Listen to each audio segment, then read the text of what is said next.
Olá, vocês que nos acompanham pelas redes sociais, estamos dando seguimento ao nosso estudo sequencial da Revista Espírita, essa obra doutrinária extraordinária do nobre codificador Allan Kardec. Hoje vamos refletir, estudar sobre a Revista Espírita de julho de 1858. Conforme vocês já foram se acostumando com a nossa didática, nós gostaríamos de apresentar inicialmente os artigos que Kardec traz à tona e depois nos aprofundamos em 2 ou 3 deles, conforme o tempo e a importância. Nesta revista de julho de 58, serão 8 artigos. O primeiro, a inveja, uma dissertação moral do Espírito São Luís, que nos 2 meses anteriores já nos brindou com essas dissertações, nos falou a respeito do orgulho e a respeito da preguiça. E agora, nos falando a respeito da inveja, nós vamos comentar um pouco sobre essa lição mais adiante. Depois temos uma nova descoberta fotográfica. Aqui é um fato curioso, uma pessoa, o Sr. Badet, que havia desencarnado, e ele, pelo que consta, ficou um bom tempo doente e tinha o hábito de ficar numa janela, em pé, olhando para a via pública, e as pessoas se acostumaram com essa imagem do Sr. Badet. Ele veio a desencarnar e depois algumas pessoas disseram que seguiam vendo a imagem dele. E num primeiro momento poderia sugerir uma aparição, um fenômeno espiritual. Allan Kardec toma conhecimento do fato, faz a evocação do Sr. Badet com esse interesse de instrução, de colher informações importantes. E aí o Espírito vai dizer algo importante. Por isso que sempre temos que descartar as questões materiais, físicas, para depois admitir as questões espirituais. Aqui o Espírito diz que não era uma aparição espiritual, mas era uma ação, enquanto ele estava encarnado, houve uma ação de agentes desconhecidos que, entre aspas, imprimiram no vidro a sua imagem, o seu semblante, de forma que quem estava na rua olhava e via esta imagem, que era, na verdade, algo que ficou registrado no vidro, não era uma aparição espiritual. E o Espírito chega a dizer que isto se deu por conta de agentes físicos desconhecidos e que ele não podia revelar, porque teria que haver o esforço humano, e ele chega a dizer que não era a sua tarefa fazer esta revelação. Então vemos que uma coisa importante aqui, os espíritos não se prestam a ficar fazendo revelações espirituais que viriam atrapalhar, inibir o progresso humano. Há pesquisas que devem acontecer pelo esforço humano, o exercício da inteligência. É claro que os espíritos poderão inspirar, mas eles nunca trarão o resultado pronto. Há que se ter o esforço da criatura humana. Vamos dar um exemplo. A cura da AIDS. Há mais de quase 4 décadas e ainda não temos a cura. Poder-se-ia perguntar por que os espíritos não trouxeram a cura. Primeiro, que há uma lei de causa e efeito coletiva. Ainda nós precisamos aprender a lidar com o nosso impulso sexual, com a energia sexual, sublimá-la, usá-la a serviço do amor, do bem. E segundo, os espíritos não trariam isto pronto. Isso também é produto do esforço humano de pesquisar, desenvolver pesquisas, de raciocinar. Então, o espírito fazia essa observação que ele não era a missão dele e que ele não poderia estar ali se sobrepondo àquilo que seria a tarefa da criatura humana encarnada.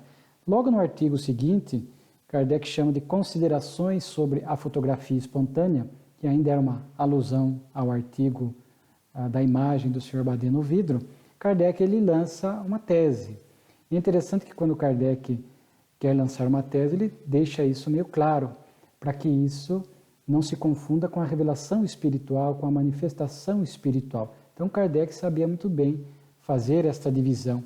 E ele chega a dizer que, enquanto encarnado, o Sr. Badet ficava ali em pé, próximo ao vidro, e como perispírito, o Sr. Badet também é matéria, num outro estado, se comparado com o corpo físico, com a matéria física, mais sutil, mas é matéria, sob a ação de elementos desconhecidos, poderia gerar esta ação química sobre o vidro, deixando ali, portanto, a marca da fisionomia, do semblante do falecido.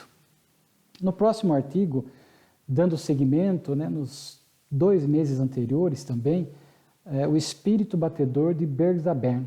Lembre que é uma brochura alemã, onde reproduz fatos, fenômenos de efeitos físicos que uma determinada moça, uma médium, aonde ela estava, ela produzia. Então, este espírito, conforme Kardec diz no estudo anterior, teria algum vínculo, alguma afinidade com ela, alguma razão, e ainda que ela mudasse de casa, de local, esse espírito a acompanhava, e ela, sendo uma médium de efeitos físicos, portanto, fornecia em abundância o fluido magnético animal, o ectoplasma, para que o espírito produzisse, então, esses fenômenos, abrir e fechar a gaveta, movimentar a mobília.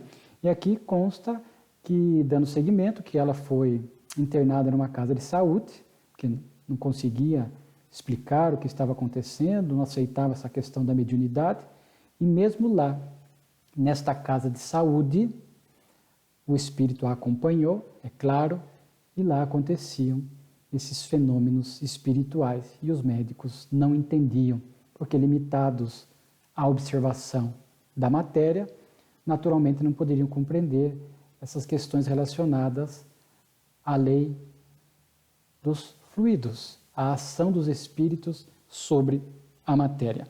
Então, essa era a parte 3 do Espírito Batedor de Bergzabern. Kardec vai ter um item palestras familiares de além-túmulo. Nós sabemos que é sempre uma evocação que Kardec fazia com uma finalidade instrutiva, e ele evoca aqui um espírito, ele chama o tambor de Berezina, um espírito que serviu a Napoleão o Grande, era um soldado, serviu na guerra, e ele tinha essa particularidade de produzir fenômenos, som, pancadas, ruídos que imitavam, muitas vezes, sons militares. E isso é uma marca, então podia-se perceber que era alguém que tinha vinculação com a guerra, que foi soldado, por conta desses sons que imitavam ruídos de batalha, de soldados, etc. E Kardec o evoca então, e ele narra, portanto, essa questão de que serviu Napoleão, e num dado momento ele dá a entender que ele estava a serviço de um espírito familiar do local onde ele produzia esses fenômenos.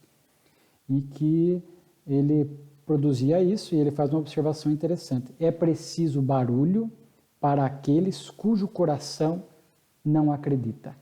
Então vejamos que algumas pessoas necessitam ver, é como aquela dúvida de Tomé. Não basta apenas crer nos espíritos, na imortalidade, nos fenômenos, a pessoa tem que ver. Por isso que a época do surgimento do espiritismo, antes ali do surgimento, houve aquela, já falamos, aquela ação coordenada da espiritualidade, produzindo fenômenos nos 4 cantos do mundo, para que isso, de fato, impressionasse a criatura humana e chamasse a atenção da maioria que ainda não tem o coração, a sensibilidade, o exercício do raciocínio capaz de perceber e entender essas manifestações espirituais. Então é preciso, como ele diz aqui, barulho, chocar os sentidos físicos para que a pessoa possa acreditar e perceber que há esta ação espiritual sobre nós, trazendo uma mensagem maior, que nós não somos o corpo físico, somos espíritos imortais ligados a um corpo transitório, material, para o nosso progresso espiritual. Depois tem um artigo Espíritos Impostores, isso nós vamos comentar logo mais. Uma lição de caligrafia de um espírito, é uma questão curiosa. Um médium que, sem o efeito do transe mediúnico, ele tinha uma caligrafia terrível e, sob o efeito da mediunidade, ele tinha uma grafia bonita. Ele conseguia, ao que parece, reproduzir, porque cada espírito tinha uma letra em particular. E quando Kardec estuda os tipos de mediunidade, essa é uma mediunidade particular de psicografia, com esta qualidade, que nem todos os médiuns de psicografia têm, a capacidade de reproduzir a letra, a grafia do espírito comunicante. E, por fim, há uma correspondência, onde Kardec dá esse nome correspondência, nós vamos comentar também ao final. Então, um dos artigos que nós gostaríamos de desenvolver com mais tempo diz respeito aqui à dissertação moral de São Luís, chamada A Inveja, onde ele aqui não, como das outras vezes, ele não monta, não cria uma parábola, ele vai direto para a mensagem de ordem moral e ele compara a inveja a uma serpente, que simbolicamente nos devora, alimenta maus pensamentos, porque a inveja é, sem dúvida, um defeito moral, que pode nascer pela nossa insegurança, pela nossa baixa autoestima, pela nossa percepção própria de não ser capaz de conquistar as coisas. Então nós passamos a invejar o outro, o próximo. Quando alguém prospera materialmente, adquire uma casa, compra um carro, faz uma viagem, ou a pessoa prospera no campo da felicidade, é uma pessoa que está feliz, expressa-se de bem com a vida, nós acabamos, quem é portador desse defeito moral, expressando a inveja. E ele faz uma observação verdadeira, que o invejoso ele está sempre inquieto, está sempre infeliz, porque ele vai olhar à sua volta e vai registrar pessoas fazendo conquistas materiais.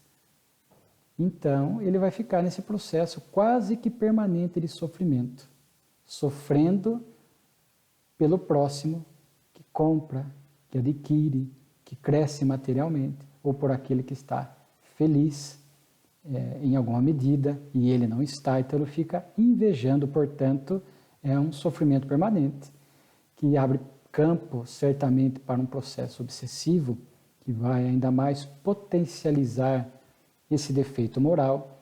É importante o diagnóstico no início, daí a importância sempre do autoconhecimento, para que a gente possa identificar. Sabemos que espírito milenários que somos, trazemos esse defeito moral de vidas transatas, nesta existência se manifesta para ser identificado, cuidado, digerido.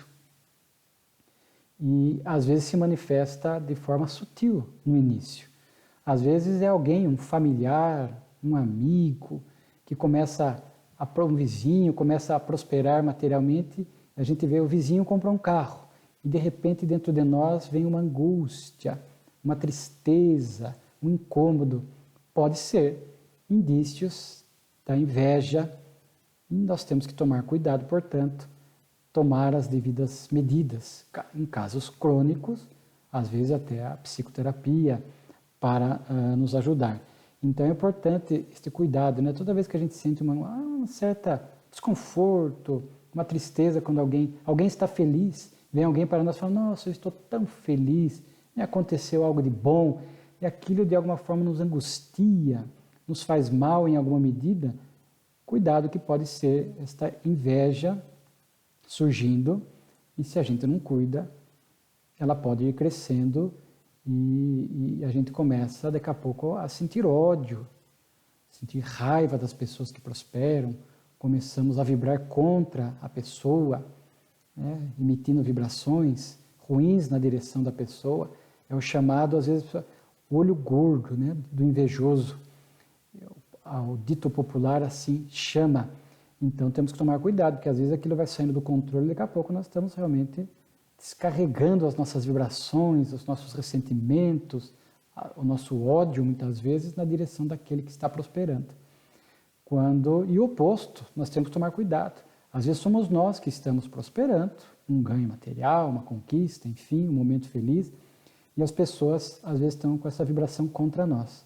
Então, é claro que, para nós, a imunidade espiritual é a boa vibração, é seguir no campo do bem, que as nossas conquistas tenham sido certamente honestas.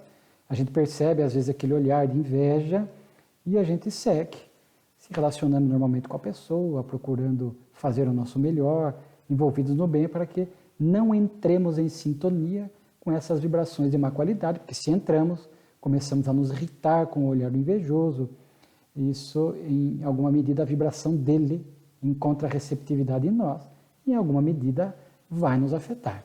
E aí são variantes, pode vir com uma dor de cabeça, um mal-estar físico e outras questões mais graves, se isso se prolonga num período maior de tempo.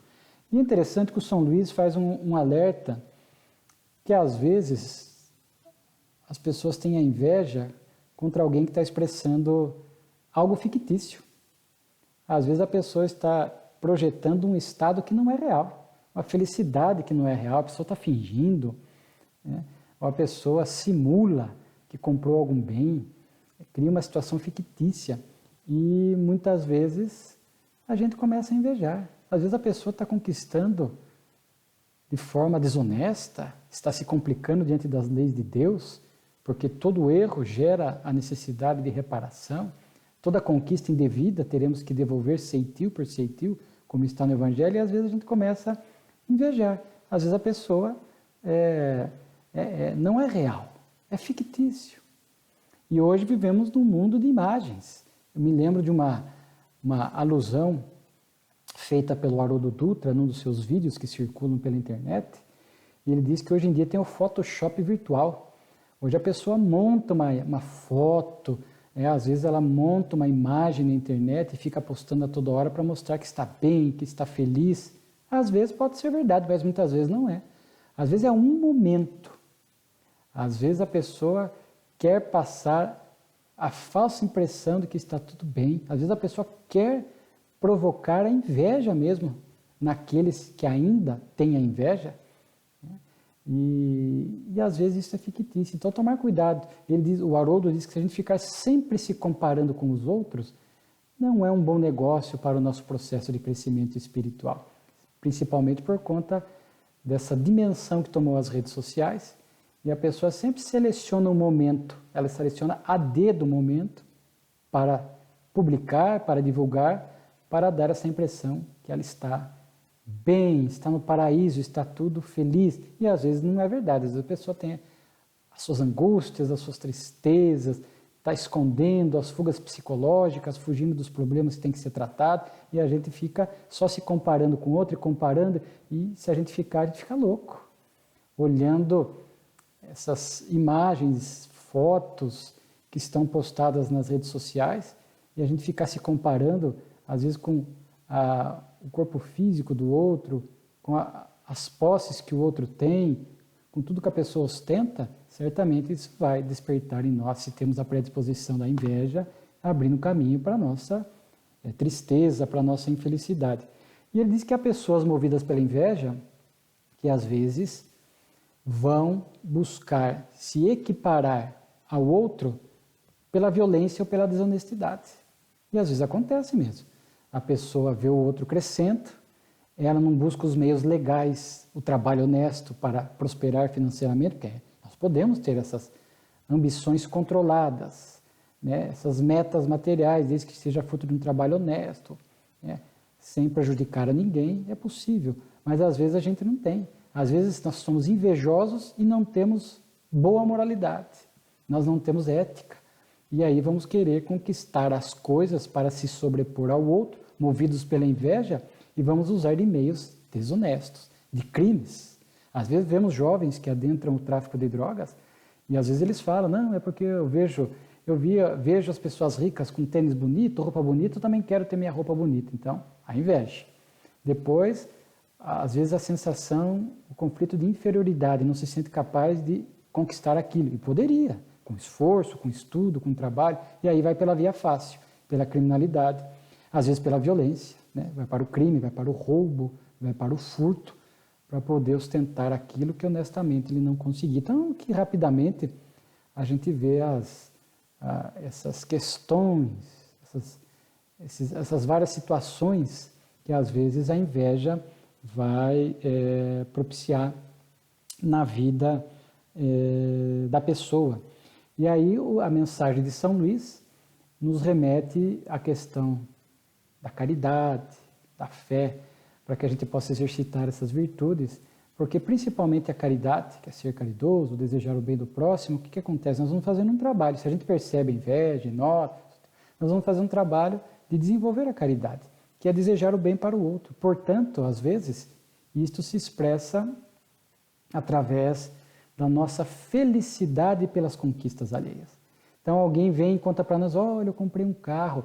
Claro que não pode ser algo falso, é apenas uma cena que a gente cria para o outro, senão a gente vai estar movidos pela inveja. E aqui no mundo a gente pode simular isto, mas sabemos que os nossos reais patrimônios espirituais se expressarão após a desencarnação. Do lado de lá não há como fingir. Então, o convite para a mudança séria, real, ainda que tenhamos dificuldade, acertos e erros, ainda que a inveja seja intensa em nós vamos trabalhando para diluí-la e exercitando. A pessoa narra uma conquista, a gente vai se esforçando, fazendo um trabalho de viagem interior, de oração, de conscientização, ficando feliz pelas conquistas. Puxa, que bom, você comprou um carro, nossa, você fez uma viagem, que bom. Você está num momento feliz da sua vida, puxa, vai se casar, etc. Que bom, a gente vai tentando se envolver com as alegrias alheias e vamos dessa forma diluindo esta cota ou esta carga de inveja até o momento que, pelo esforço, pela repetição sincera, nós conseguimos diluir esta inveja e passamos verdadeiramente a ficar felizes quando o próximo prospera, faz uma aquisição material e principalmente quando os nossos irmãos de caminhada fazem conquistas morais, estão em paz, estão felizes, e nós estamos a caminho.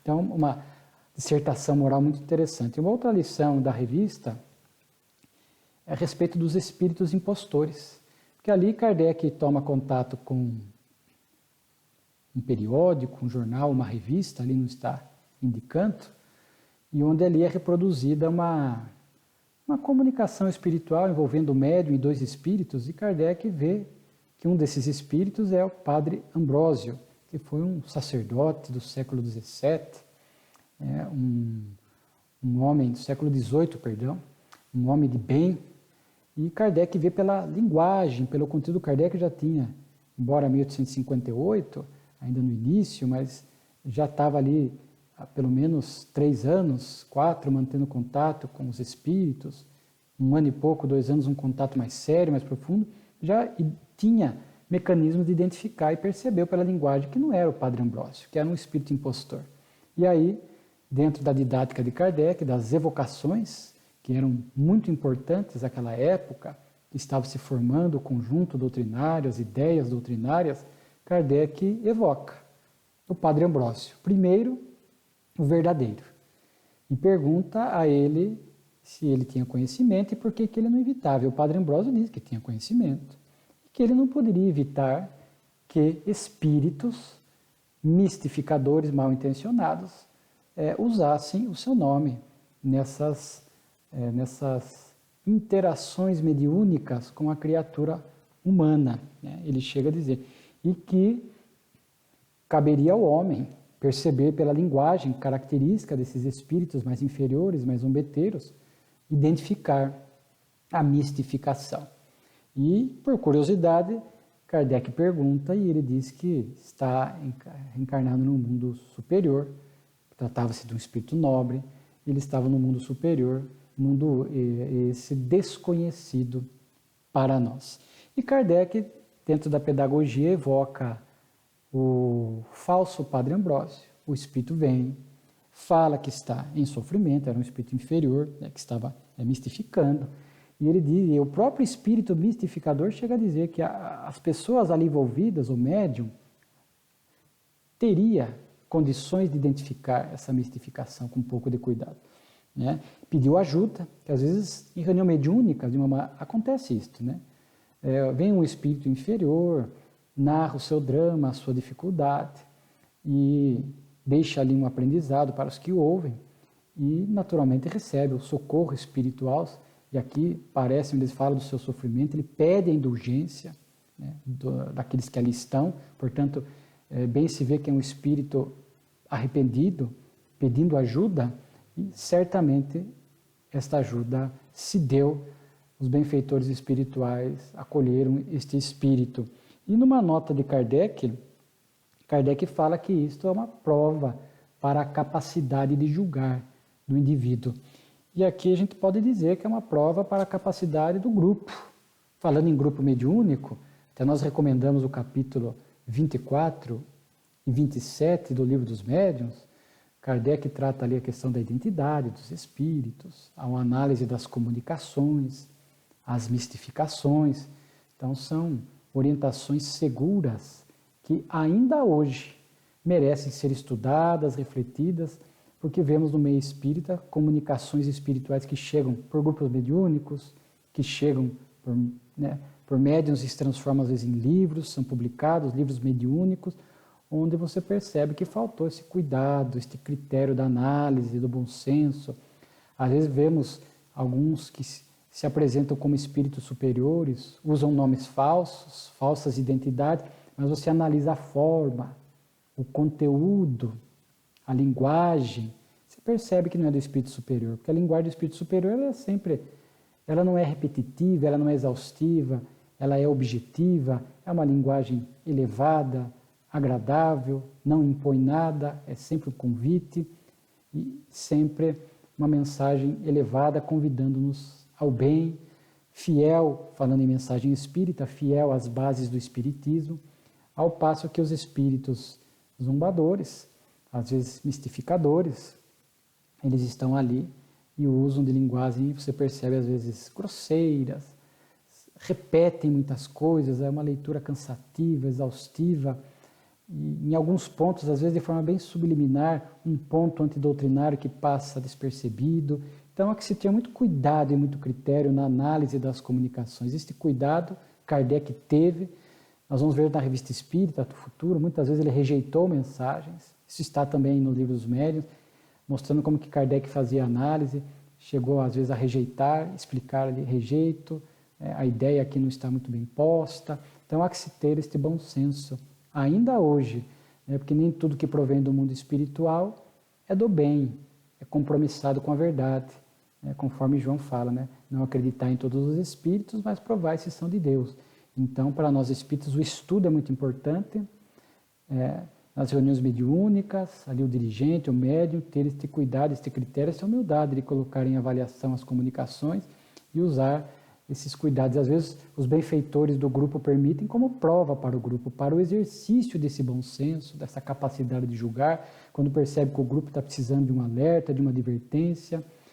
Às vezes o grupo está precisando de estudo, reforçar estudos, voltar a estudar, e às vezes os benfeitores permitem isso para ir chamando a atenção, que é dessa necessidade daqueles que compõem um determinado grupo de estudarem, reforçarem conteúdos, estarem mais atentos ao que vem do mundo espiritual, para que não sejam vítimas da mistificação, e do equívoco. E por fim, um último item da Revista Espírita de julho de 58, o item Variedades, onde Kardec ali recebe 2 cartas de agradecimento, de gratidão do senhor Jobar, de Bruxelas, que se tornaria um grande espírita, um homem de bem, trabalhou muito pela doutrina, e uma carta do senhor Marius, de Bordeaux, também agradecendo, uma carta curiosa porque ele fala que leu na Revista Espírita descrição de Júpiter, conforme nós já comentamos, e eles dizem que lá no grupo deles também receberam comunicação de um espírito que habitava Júpiter, ou habita,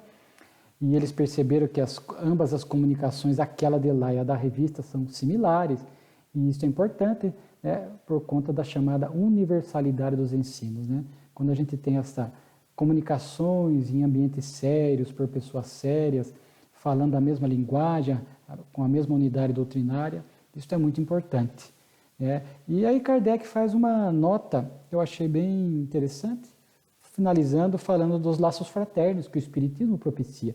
Por conta dessas cartas marcadas por afetividade, por gratidão a Kardec, e ele fala desses laços de afetividade tão importantes, né, no movimento espírita, nós insistimos nesses laços de fraternidade, na caridade cristã, para ir eliminando o ódio, ciúme, intriga, que infelizmente ainda notamos no movimento espírita, em algumas casas espíritas, relações de confrades, e Kardec já na revista, em alguns discursos, veremos adiante, vai pontuar muito essa questão, né, dos laços fraternos, da amizade, do convívio saudável, que a casa espírita tem que ser ali os componentes, uma grande família, e Kardec fala que esses laços fraternos são importantes, esse desenvolvimento da fraternidade, que não deve se limitar apenas a uma seita, a um grupo. Não adianta a gente ter laços fraternos apenas por aqueles que pensam como nós, do ponto de vista da religião, que compartilham a mesma religião. Nós temos que desenvolver isso para a humanidade inteira. Isso é um exercício. Então nós não podemos ser fraternos apenas com os espíritas. Nós temos que ser fraternos com todos. Todos somos irmãos de caminhada. O Espiritismo não faz proselitismo, não faz divisão religiosa, porque o lema é fora da caridade de uma salvação. Então o nosso empenho e esse alerta oportuno de Kardec para que possamos ser fraternos, caridosos, doces com todos, na intimidade doméstica, no trabalho, na sociedade, com o próximo, independentemente da sua religião, se tem, se não tem, do seu jeito de ser, né, se é mais atrasado, mais evoluído, se nos agrada, se nos desagrada. O grande esforço nosso no processo evolutivo é desenvolver esta caridade para com todos. E isso é um exercício diário, sem dúvida, porque para amar a humanidade, a gente tem que aprender a amar aqueles com quem nós vamos convivendo, isso vai se ampliando, né? Vai se ampliando a cada reencarnação, nós vamos treinando isso e desenvolvendo ao ponto de um dia nós chegarmos naquele amor que Jesus nos ensinou, para que amássemos uns aos outros como Ele nos ama. E é através desses exercícios diários. Agora, se nem na casa espírita, entre confrades, nós conseguimos nos entender, há ódios, muitas vezes intrigas, muitas vezes inveja que nós falamos, há também o ciúme, que é mais a questão da afetividade, porque nós precisamos estar mais cuidadosos e nos esforçando mais por viver as lições que o Espiritismo nos traz, que é o cristianismo redivivo. Muito obrigado, aguardamos vocês na sequência dos nossos estudos da Revista Espírita. Fiquemos em paz.